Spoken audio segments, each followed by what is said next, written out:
we came through that grind, and having those conversations obviously meant something, even if we didn't know at the time. Right. It was just a dream. It was all a dream. Right. Right. What was the process to executing on that dream? Like, how did you get here? To be honest with you, man, I think my journey has always been proving people wrong. Yeah. I think it started with me in high school, and having a counselor, saying to me that, I wouldn't go to college, and making those things happen. And I think that, moving to this area, I've always been an individual that I like new challenges, I like new tasks. And I've always had that spirit, man, that at the end of the day, I know, again, I come from a praying family. Right. And long as I put God first through whatever situation, that whatever I put my mind to, man, that I can achieve it. Our parents give us love, affection, and projection. The vision of who we're destined to be, free. The price we pay is the pain we endure. Never in vain, though. For our passion, it's our fuel. School of hard knocks. Distance learning our pension. Earning every shift, our gifts make room for us, by us. Playing our position, keeping the dream in motion. Promotion comes from he who stands in the gap, real rap. Everything we envision needs provision and protection. This is for the resurrection of a people till we equal. Correction, we're already beyond it. Obstacles unimaginable, look how we responded. Potential unfathomable, yet we find ignorance appealing. Ceiling, self-imposed. Till we stop feeling and acting worthless on the mother shows, truth be told is about purpose. This is how the story goes.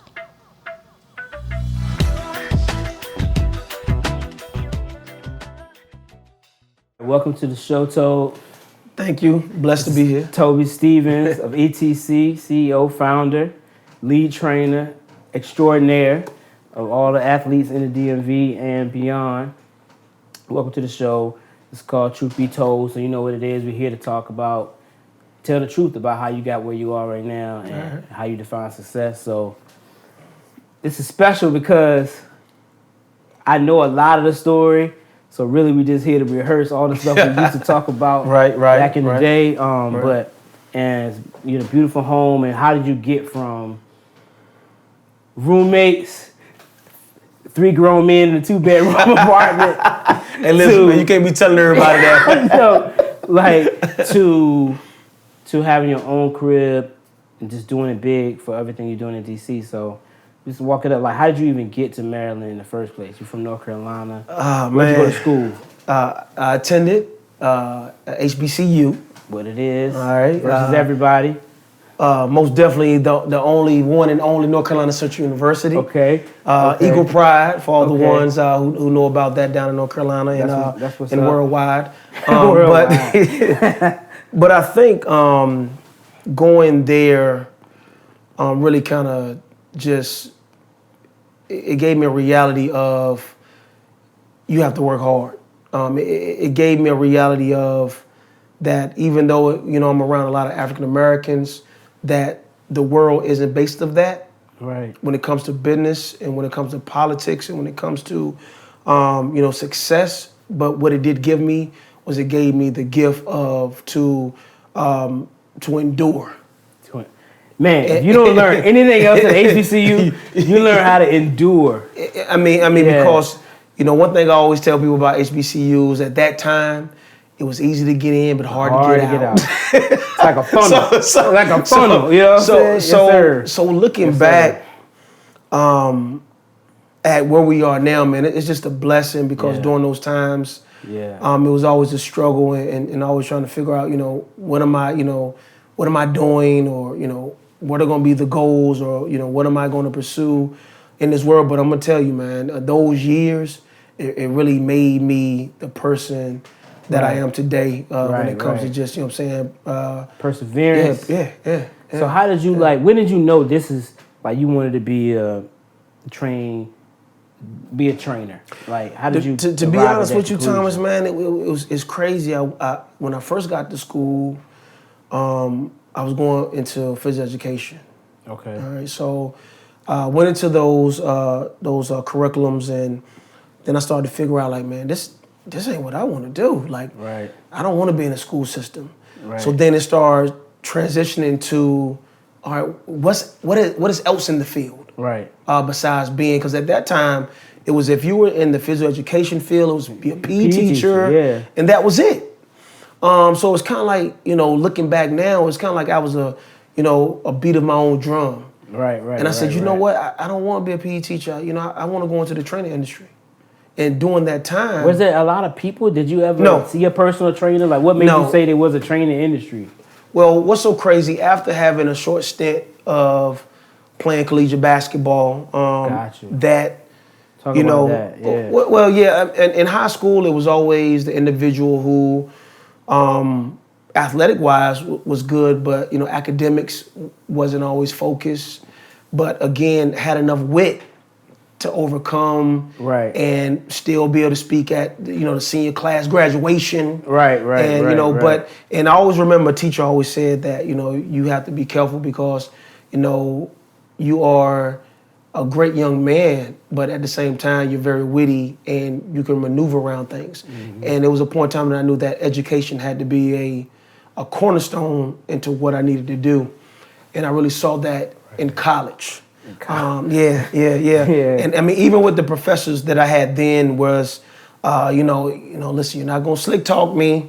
Right. So that's the difference at an HBCU. Yes. Like they actually wanted to see you succeed. Yes. And they're not gonna necessarily like be cutthroat. Right. But at the same time, they're not gonna give you the pass. In those situations that I had to kind of, look at myself and say, listen, you can't, excuse my language, you can't bullshit through life. Right. So what is it that you're going to do and what is it that you're going to be productive at? So did you get like hurt or and that introduced you to training? Like what made you say, I can be a trainer? Well, to be honest with you, my high school, again, dealing with, it wasn't the talent-wise, it was dealing with the late blooming of athletics from being a very obese kid. So you had a weight issue? Oh yeah. In middle school, I think in middle school, man, I was probably like almost 200 pounds. Wow. Yeah. In middle school? In middle school. And what happened was... How did you go about losing? Well, the thing is, in during that time, you couldn't play any sports until the 7th grade. Oh, wow. Yeah, so you couldn't play in 6th, you could play in 7th. So during that time, I actually played football, basketball, and ran track. So and that helped you? Oh man, it helped me tremendously. Through having different mentors, the Black Achievers was a big program with me being in the inner city of Raleigh, seeing a lot of things there. One thing I could say about my upbringing, I was come from a single family. Right. But like they say, man, I had a praying grandmother and a praying family. Right. And my mother always made sure it was resources, even though it wasn't that male figure in the house. It was always resources that she would revert me to having those men in my life that could show me things that that other African Americans could do. Yeah, that's big because it could have gone different ways. Yes. Without having like a male figure most definitely to guide you, and it takes they always say it takes a village to raise a child. A lot of people are not like looking for that village. You know what I'm saying? And some people just don't have it. Right. You know what I mean? So like a part of the blessing is like just having multiple people that you could turn to, your mother finding multiple people, multiple resources. And I can say, and again, you see different stories and different situations, but I can say that those type of things that she put me in, with again, the Black Achievers program, the YMC, during that time, those type of environments really, it kept me grounded. By going to black colleges, going to different. That's a great segue. Like, talk about like how like why do you feel like the black experience or your experience at a black university? Do you feel like that would have been different? Your outcomes might have been different going to like say you're in Durham. So what is that? Duke, right? Duke, Carolina, NC State, right? Yeah. Like what? How would that? Do you feel it right now? You don't really know, but how would you feel like that would be different? To be honest with you, again, I can. Said one more time, I don't think if I wouldn't have went to North Carolina Central University, that I would have been or I'm where I'm at today. Wow. If I wouldn't have went there, and the reason why I'm saying that is that I went to a predominantly white high school, and most of the athletes were black, And that's where it starts. You're an athlete. Not saying that you don't have to do everything, but corners are cut for you. Right. Shut up and dribble. Be an athlete and dribble. Yeah. But again, and it's so crazy that coming out of high school, I never thought that I would have attended a HBCU. Really? That was never on my mind. Because it wasn't like intentional, like, I want to go to HBCU. No. Like everybody saw a different world and was like, I want to go to HBCU. I was an athlete. And you wanted to go to the I top. played in all the top tournaments. We were on the circuit with AAU. From back in those days, the Jerry Stackhouses, the Jeff McGinnises. We played against these guys. Not only that, the schools in New Jersey, the St. Anthony. So I was on that road where, it was most definitely Division I or bust. Right. And, and again, where the academics came in is where I fell short. Right.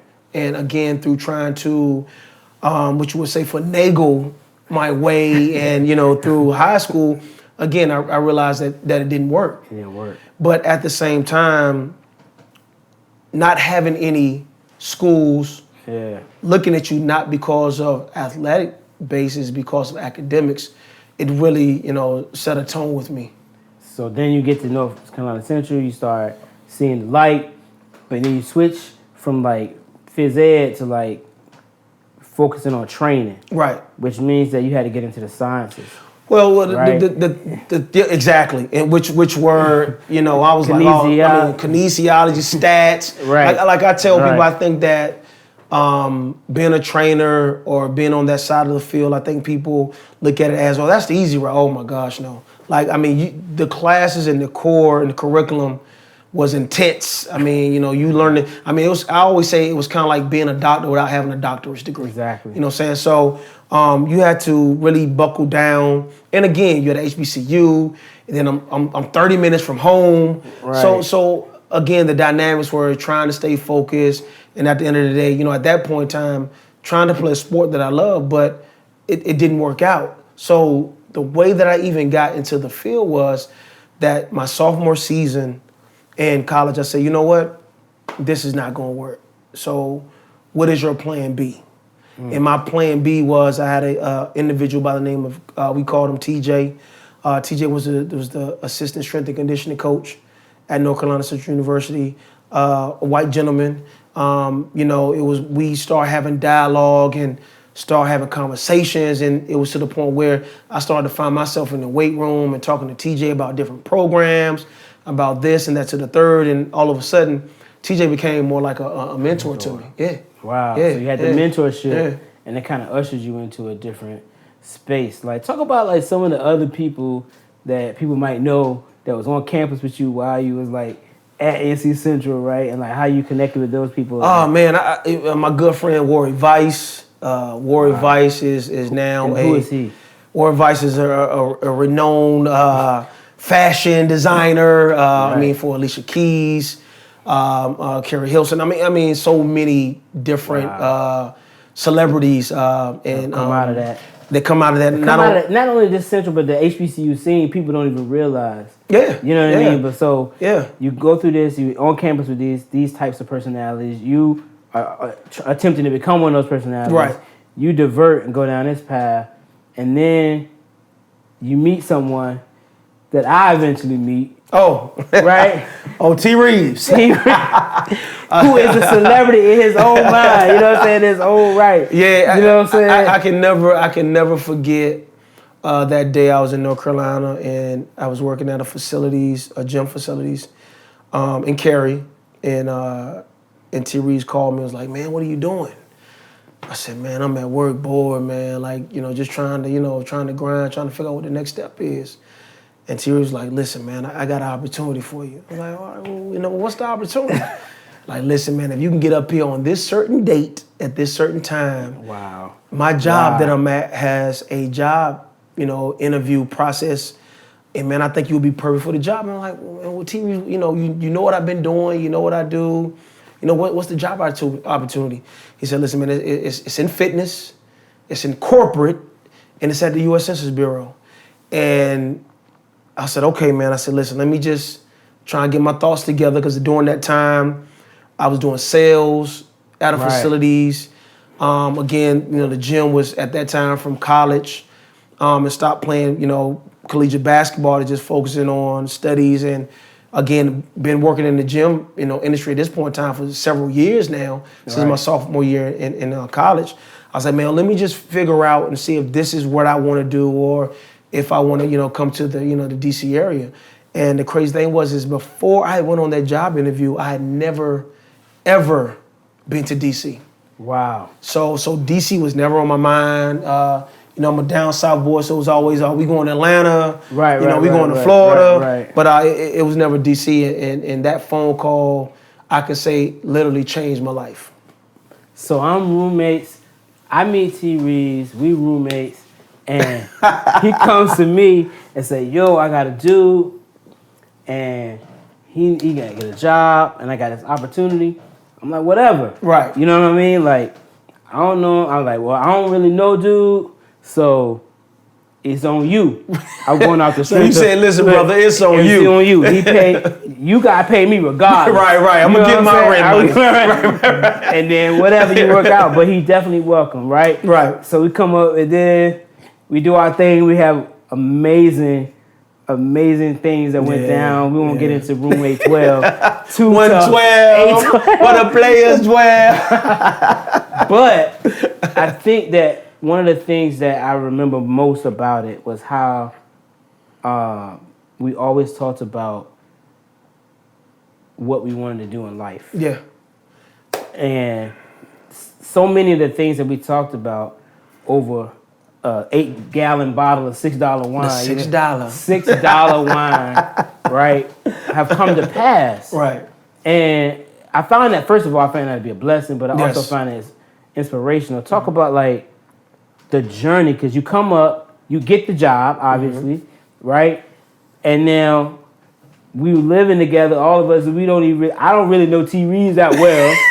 Right, I met T. Reeves. So we all strangers. In I found out y'all don't really know each other that well. Right, you know what I'm saying? Right. So we are strangers living in a foreign area. Right. Brand new up here. Let's mind you, kind of in the hood. In the hood. like I know. 2 weeks after we move in there, T. Reeves go downstairs and his car gone. And I moved in my store. You know what I'm saying? So yeah. Man, they stole my factory hubcaps. Who steals factory hubcaps in the hood? Only in the hood. So I know that we came through that grind, and having those conversations obviously meant something, even if we didn't know at the time. Right. It was just a dream. It was all a dream. Right. How did you? What was the process to executing on that dream? Like, how did you get here? To be honest with you, man, I think my journey has always been proving people wrong. Yeah. I think it started with me in high school, and having a counselor, saying to me that, I wouldn't go to college, and making those things happen. And I think that, moving to this area, I've always been an individual that I like new challenges, I like new tasks. And I've always had that spirit, man, that at the end of the day, I know, again, I come from a praying family. Right. And long as I put God first through whatever situation, that whatever I put my mind to, man, that I can achieve it. What was the first major client you got that was I think that when I started really seeing that the type of clientele that we train is totally different, is when we started getting phone calls, or when I started getting phone calls to train individuals, and then once those individuals started coming to the facilities, it was kind of like everybody else started looking at me. Right. Because I never, like, when we got some of those phone calls and some of those individuals who came in, I never looked at them as who they were. I looked at them as, this is an opportunity. Right. So you can't screw it up. Right. You gotta be professional. You gotta know what you're talking about. You gotta, you gotta be on, P's and Q's. So in my mind, it was never about me ever training a celebrity. It was about make sure that you do a great job at convincing this individual that you are the best fit for them. And I think that through those, situations and people coming up and say, hey man, do you know who that is? Or, do you know da da da? And I'm like, hey, listen, I mean, number one, we're here to, you know, to render a service. Number two, man, they paying.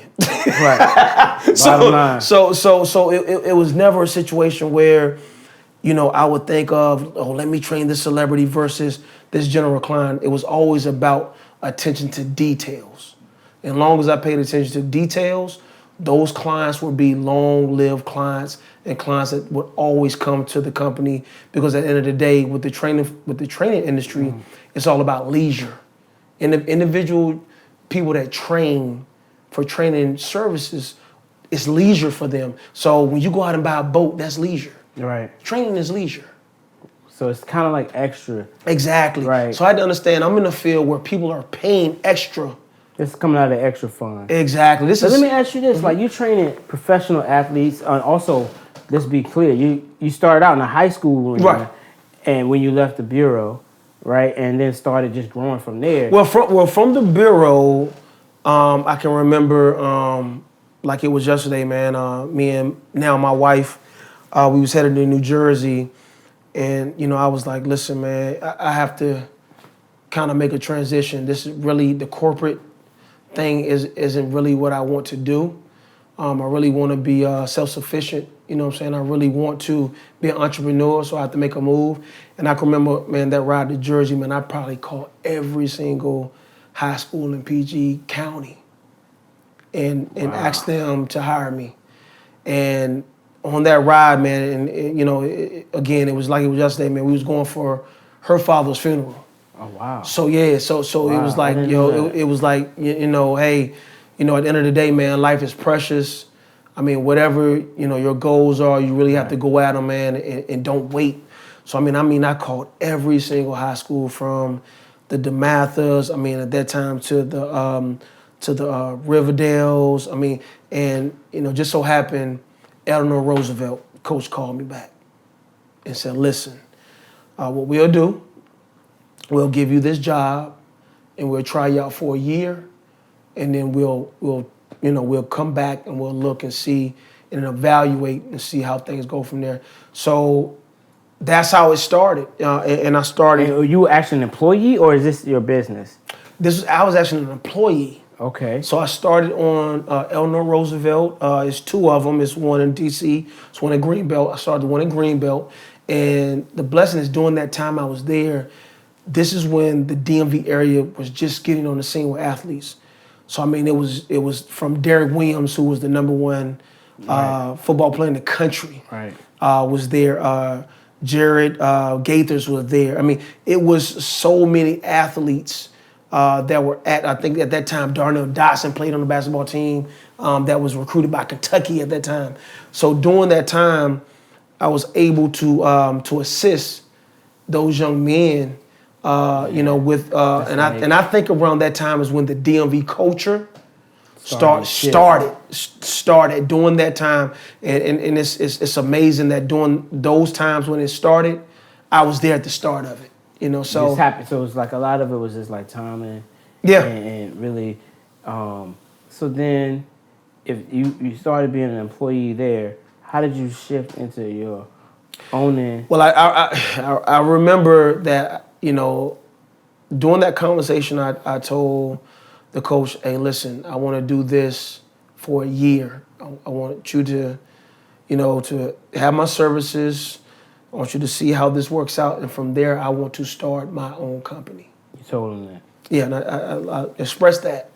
During that time, once I did that, and the year went by, things didn't transition to me actually being with the actual team. Because during that time, my thought was, again, I render my services, I show you guys what I can do, and it was a public school. I know the school probably can't afford it, but just push me towards the parents. Are the parents willing to pay for the training and the services?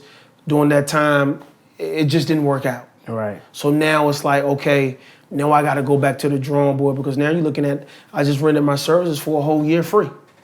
I'm out of a job at the Census Bureau, because I walked out on faith to see if that was going to work. And then from there, I end up going back into the fitness industry. Wow. Yeah, and That's big. yeah. That's big. So you walked out. I'm thinking you walked out and you were an employee. You got paid. No. No, you didn't even get paid for this. No, because coming up, Man. I can't remember the gentleman's name, but I always used to look at during that time. It was African American. During that time, he was Puffy's trainer. I think his name was I can't Mark something, but I always used to look at him and use him as an example of, man, like he's really carved himself into the personal training industry and is doing very well. And I knew it was, it was a way to get into the industry. But again, those journeys, you don't know what those journeys consist of. You don't know how hard they're going to be. And that's what I did. I said, let me take and this was the thing which was so crazy about that. I used to look at him in North Carolina, and also moving here to this area. But eventually, I got to meet him. Wow. And that's what which is it's so crazy that, man, like we as individuals just got to realize that, man, whatever we say, that we speak stuff into existence, man. Like, it might not happen overnight. It might not happen the next day. It might not happen the next week. But again, if you do your due diligence and just continue to work hard and stay focused on how did you do that? Like, how did you keep going? You take a job. You don't pay. Well, you lose it. Like, how do you keep going? I'm gonna tell you, man. Keep it real with us. I'm gonna keep it. It won't easy, and I'm gonna tell you something. It was plenty of times where what scared me was going back to North Carolina being a disappointment. So, what made me make it in this area was the fear of failure. A fear of failure. That is like one. Like, you got 2 kids. Like, how did that shape? Like, the entrepreneurial journey. Again, man, as we sit here and reminisce and I look back, I just got to say everything is a blessing and it happens for a reason. Yeah, you're right, for a reason. I can remember during that time, and this is when it transitioned from not being with Eleanor Roosevelt any longer. So now I'm in a situation where, like, what am I going to do? So I remember I ended up calling at that time, I don't know if it still exists, but it's called Sport and Health. It was in Bailey's Crossing, Virginia. I called, they told me to come on an interview. I went on an interview, and in that particular interview, the individual said, man, you have so many great qualities, you've done this, you've done that. What is it that you really want to do? And that's where it hit me, personal training. So from that situation, going into personal training, it was kind of like I'm going on an interview, but at the same time, God hit me with something else. And that something else was after talking in an interview, in that same interview, the individual asked me, listen, you did such a great interview, and I'm so inspired about the passion and where you're going and your expertise. I'd like to take you with me. And I'm in this interview like, man, it's like you're interviewing for a job, but it's someone there that's interviewing you for a whole nother job. Right. So come to find out, that individual was leaving, doing their own thing. And, we hit it off so well, my gut intuition, because they did give me the opportunity to say, listen, this is what they're offering, but this is what I'm offering. But I want to, to keep it, real with you, to let you make a final decision on if you want to stay here with this company or come with me, because I'm exiting out and I'd like to take you with me. So my gut tuition was like, you know what? Let me just go with them. Wow. So I went from that situation to ending up in Annapolis, Maryland. Right. And that's when you really started getting into the athletic training, right? Well, no, not really. During that time, well, we did, but during that time, in the years being here, I had to kind of learn not only PG County, but I had to learn DC. Yeah. I had to learn the different, the different dynamics, cultures, the different cultures. Yeah. So in Annapolis, I learned that again, not besides PG County, but wealthy individuals.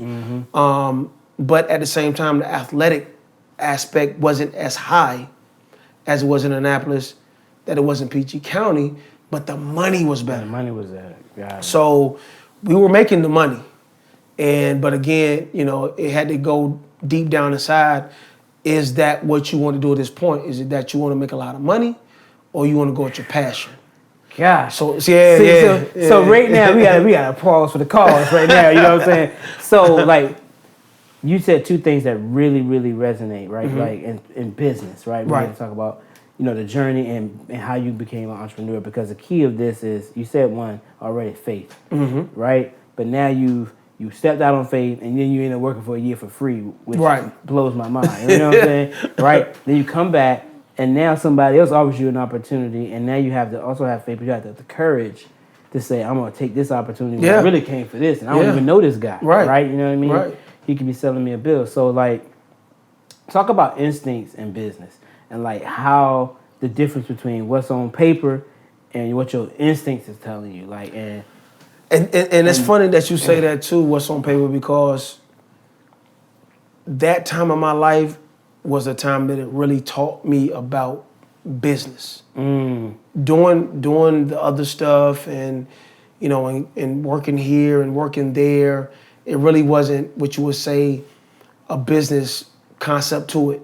This situation really taught me about business, and the reason why I can say that is because, once we got started, when I went to Annapolis, number one, the facilities was probably about maybe 3 months old. So we go Beautiful, into right. So we go into facilities that they know nothing about growing their business. So they brought. So it's a beautiful facility, but they don't really know how to run the business. No, they brought the individual that hired me in to grow the business. So it helped me understand how to grow a box gym. When I say box gym, is your normal personal, or subscription membership. Exactly. Right. So what it did was everything was so structured from the time you walked in, from who you met with, from the personal training to the consultations. So like I always say, man, like my experiences in college and working in box gyms, it really showed me and made me understand about the whole aspect of business.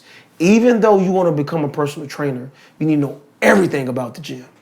Everything is very critical to your success. Right. Because at the end of the day, you've been a personal trainer. You have to understand that if you're in a box gym, that person at the front desk affects your money. How they greet people, how they treat people. Right. So it gave me that aspect. Then that was one. The second thing it gave me the aspect of that I'm in Annapolis and I am the only African American trainer in the whole facilities.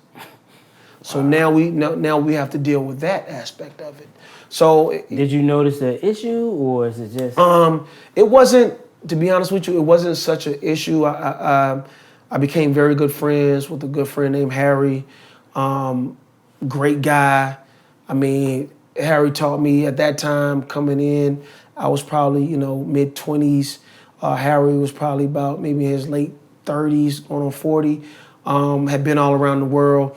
And Harry was that perfect guy to, teach me about business, but was that down-to-earth individual. And he was from the city of Annapolis.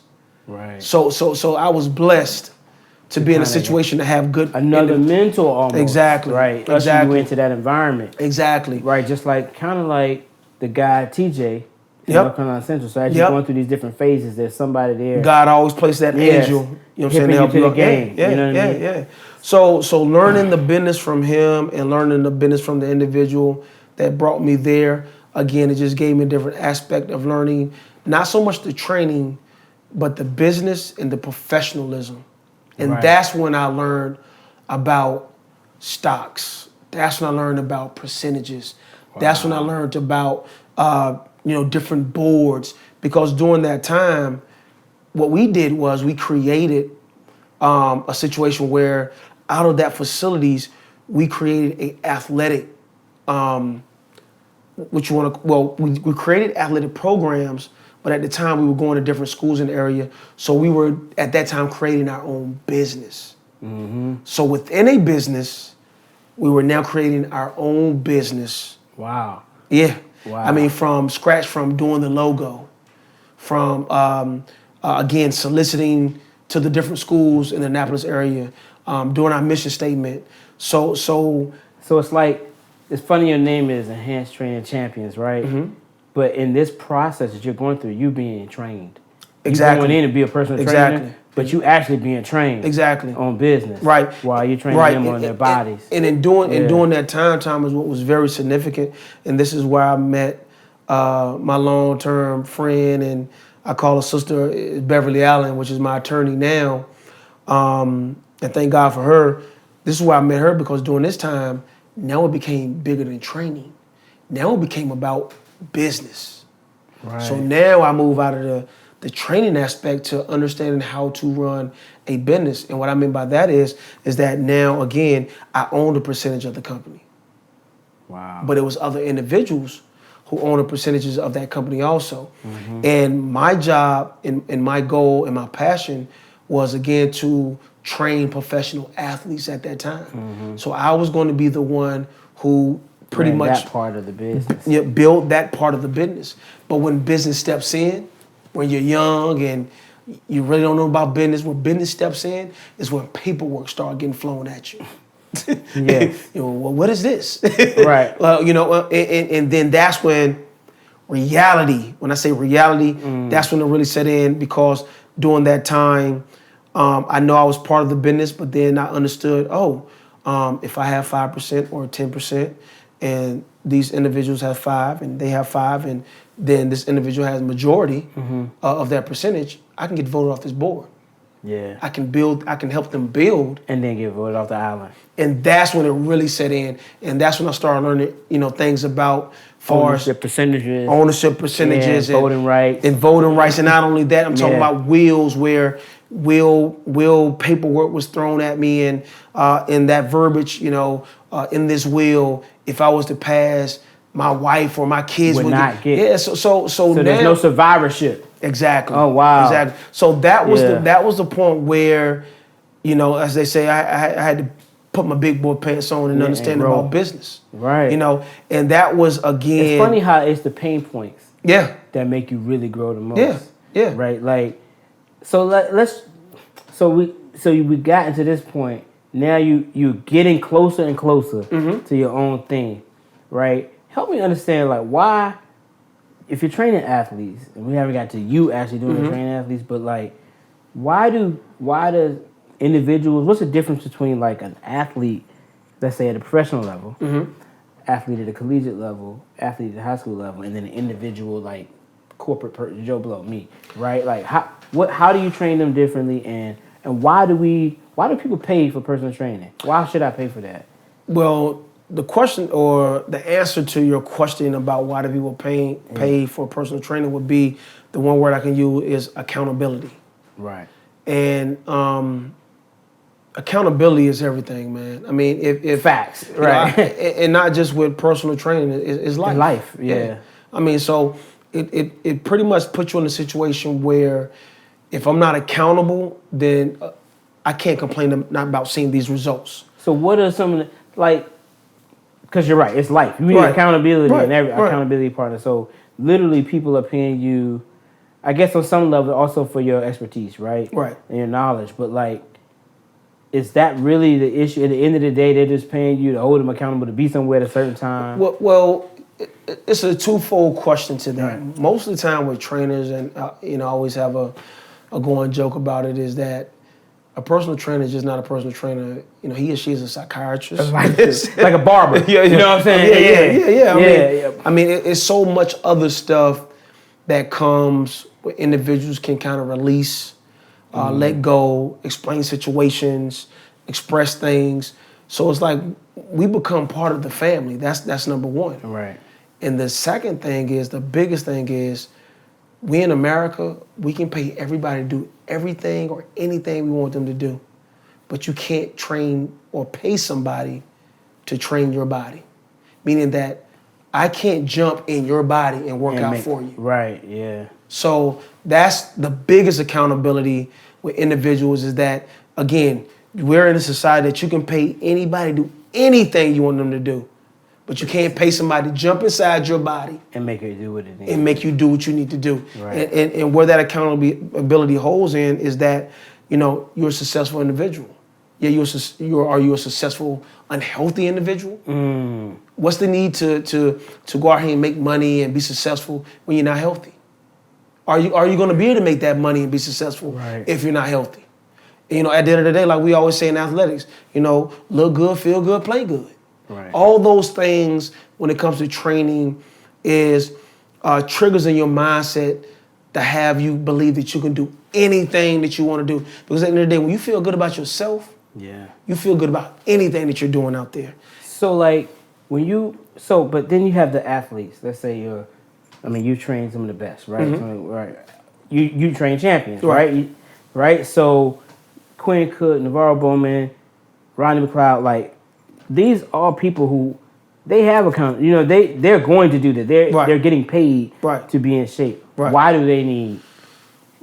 Well, the thing is, I would say why they need assistance is because at the end of the day, they're still held on accountability. And what I mean by that is that a lot of people don't know is when you get situated or you get what I would say comfortable in the NFL or the NBA or the Major League Baseball, you tend to start not doing things the right way. And what I mean by that is that the discipline, the money, like Jay-Z said it best. Yeah, money gonna change you. So at the end of the day, how is it changing you? And again, you can think about the most wealthiest person that you know of. I bet you they are paying people for accountability in their life. Somewhere in their life. Right. They're paying somebody to hold them accountable to something. Because at the end of the day, we are human creatures that thrive off success. Mm-hmm. When you get to a certain point of success, man, you feel like you done made it. You feel like I don't have to do anything else. So is that some of the things that you training them out of, or is it that they come there and it's still the same psychology? Well, I was assuming that to get to that level, it takes so much that it's just a part of you. Well, no, because even at where we are and where I am in the stage now, you're in the game so long, and you accomplish certain goals. Hey man, I call it Bill Belichick bulletin board material. You need it. Yeah. You need to go up there and see. Yeah, you need to see if somebody saying you can't do this or you're not capable. Yeah, you need that, because if you're not hearing those echoes and those little chiming voices, you need the haters. And I'm gonna say this. People always say block out the haters. No, let them in. Let them talk. That's let real. Let them talk. I mean, like, people are built so different, but I know me, and I know most athletes. That's how they are built. If you don't have those haters, what is your agenda? What is the goal, or what is the purpose of you achieving that goal? Because in your mind, not only in your mind, you have 1,001 people telling you that you're successful. So at the end of the day, success in America is built off people telling you are successful. So if I got everyone every day telling me that I'm successful, what is there for me to do? On the way we're talking about people talking about seeking fulfillment, right? Or it's kind of akin to wanting to be successful, right? And I was like, you know what? The reason why it never ends is because it's never meant to end. Right? Like the fulfillment is in the seeking. Yep. It's not a destination, right? Yep. So the success is in the growth, is in getting there, not actually now I've made it. Right. And now I'm done. Right. Right? Because that's now going back to what the pastor said. Work is never done. When you wake up, your work is never done. Right? No. So you're always constantly seeking. So pivot a little bit, you have on this ETC, and one of the things we really want to do is promote black businesses of all kinds, right? I got this shirt from Culture Savage. Okay. Shout them out on IG. Okay. Black business. Yeah, most definitely. So Culture Savage on IG. Let's talk about the different areas that you're getting into that's not just actually training. Okay. So you had I bought apparel from you, so you had the apparel business. Right. Like, what are some of the other areas where you're making money that's not just off of being in the gym, training athletes or individual clients? Now, again, being in the industry 20 years, being self-employed. At least half of that. Yeah. Wow, that's big. Over 15 years. Wow. And, thankful to the man upstairs for that. But now, being able to be that pioneer in the industry to groom others. And by grooming others, still seeing where it's a revenue income stream by doing that. Not only that, I'm starting to really figure out through the industry that entertainment and this training industry, all of it is kind of combined. Like, so many ball players want to be rappers, and so many rappers want to be ball players. Right, But now you have so many rappers are now training. Now you have your Beyoncés in order to continue to build your brand, and you have to stay in the gym. Right. So now I'm starting to see that training aspect of it is really engraved into the sports and entertainment business, and which is another revenue. And the last thing is throughout seeing some of our players make bad decisions about representatives and trying to help them with their brands, to be that now mentor stepping out of the training, now taking those principles that have helped me to get to where I am business-wise, right, and teach these young men and young women early, and now be a part of their journey, not just on the athletic side, but on the business side, which is now you're talking about helping people build their brands. Within building their brands, going, into new adventures, which, again, we can talk about the Rodney McLeods, now clothing. Right. You know what I'm saying? I mean, so again, it's all intertwined. And what's the name of this? Make sure we know. Shout out his company. Back of the House. Back of the House. Back of the House is and the here name in of the club. DC or actually Arlington. Yes, in Arlington and Pentagon City. And I want to say they just actually launched another one out in LA, downtown LA. So again, being with these young men over their journey for 6 years, and not only seeing them become players, but now explaining to them that you use your platform for your networking base. And one of the biggest things I always tell players is that when you're in the highest of the high, you're a Super Bowl champion, or you're a Pro Bowler and everybody wants to meet you, do you ever turn around and ask that person, what do they do? What do they do? Because those individuals could help you down the line. I'm thinking the younger athletes now get it, right? The LeBrons, Durant going over to Silicon Valley. Well, he's setting the stage. He's setting the stage. He's setting the stage. They actually understand, like, getting involved in things. Carmelo, investing a lot in tech and things of that nature. Right.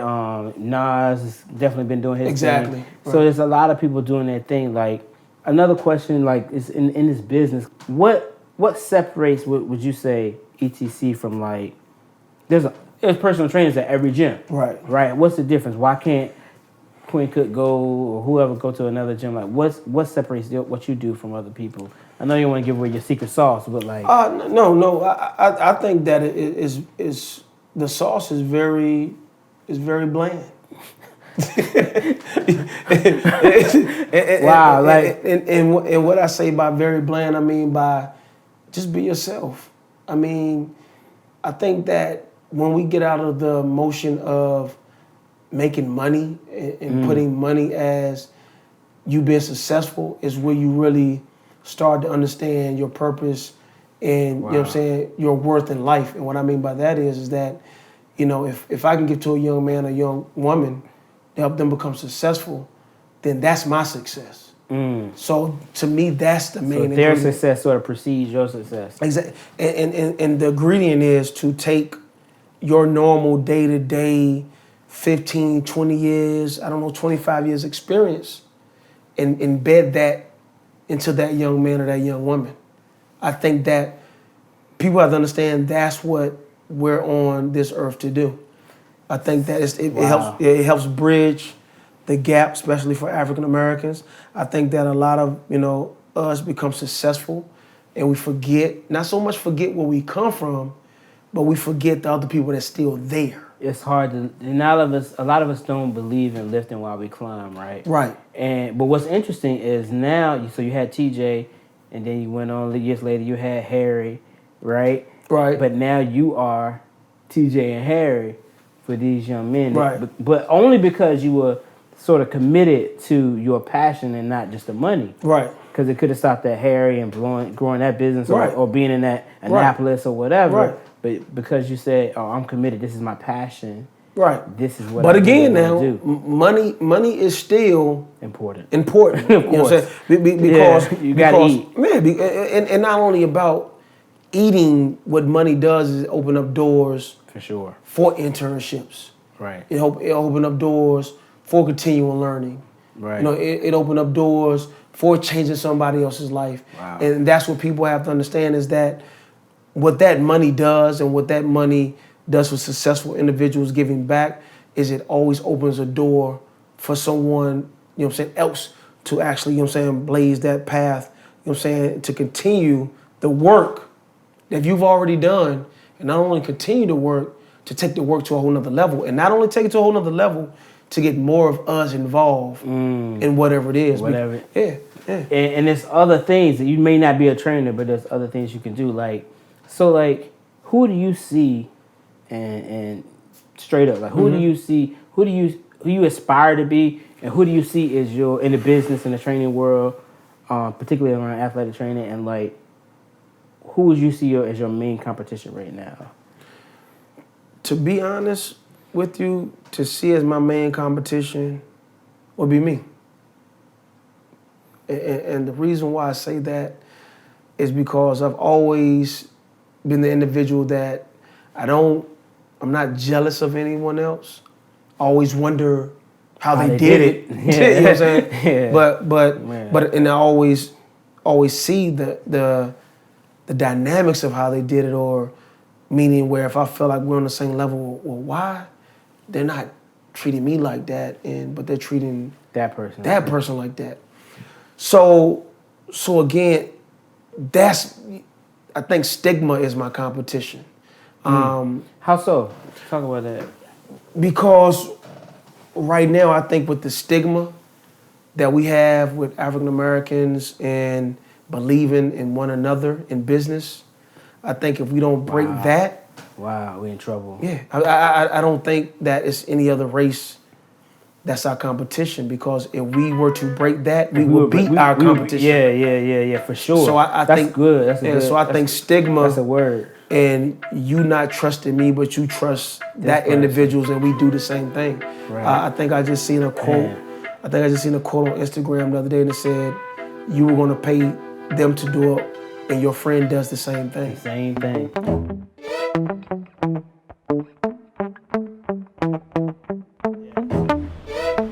That's it, man. That's a wrap.